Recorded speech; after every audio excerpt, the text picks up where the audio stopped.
રાહુલભાઈ ને વાલજીભાઈ ગાંહડિયું બાંધે છે સોયાબીનના ભૂકાની. આપણું કામ હતું કસરવાનું, તો આપણે કસરી નાખ્યું. હવે ગાંહડિયું ને આ ગાડીમાં ઉપરની સાઈડ મેલવાની છે, તો એ મેલીને પછી આપણે વિડીયો કન્ટિન્યુ રાખે. સોયાબીનના ભૂસામાં આગ લગાવી દીધી છે આપણે. હવે વધારાનો ભૂસો હતો એને હળગાવી દીધો અને એક ગાડી ભૂસો પાછો ભરી લીધો. આપણે સુપર રીતે ભરી દીધી છે સોયાબીનના ભૂકાની. આપણું કામ હતું કસરવાનું. હવે ગાંડી આ બંને વાળે છે અને ગાંડી મૂકશે, પછી નિરણ વાઢી અને અહીંથી છૂટા.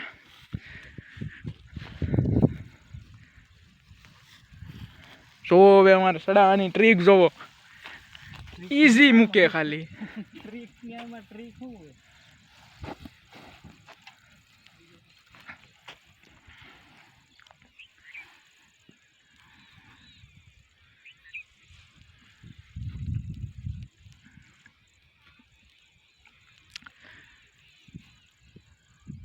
હવે નિરણ વાઢવાની છે. આ હેઠા છે એ વાઢી નાખવાના છે, કેમ કે હવે કાંઈ ચોમાસું પૂરું થઈ ગયું. હવે વાંહે કાંઈ વધે એમ છે નહીં. આવા ભૂકા હળગાવાના છે. સોયાબીન તો કાંઈ ચા નથી. વાલજીભાઈ ફાઇનલી ગાડી લઈને આવી ગયા છે આપણે હાઈવે ઉપર. સોયાબીનના ભૂકાની ગાડી ભરી છે, તથા નિરણ પણ છે બળદ માટે.